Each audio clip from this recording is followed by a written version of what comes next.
लाश पैदा हो गई वहाँ।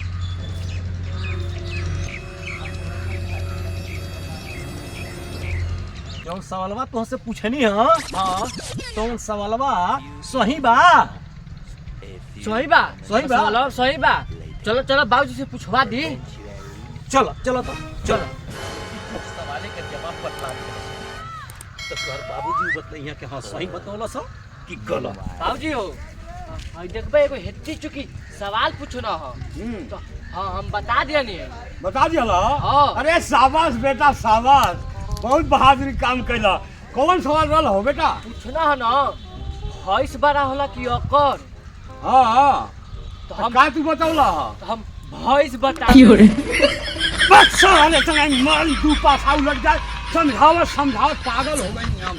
लेकिन अब ही न तो अब ही न तो मार के दू पासा ठीक कर दे दिमाग को। एकर का दोष बा बोले के भेजते नहीं खाती भरे थे मखनी चरवाओ तो गधा भाई भाई हे दिमाग लगा तन कर लगे।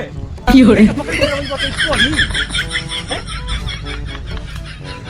लइके का दोष देता है अपन दोस्त नहीं खा दे।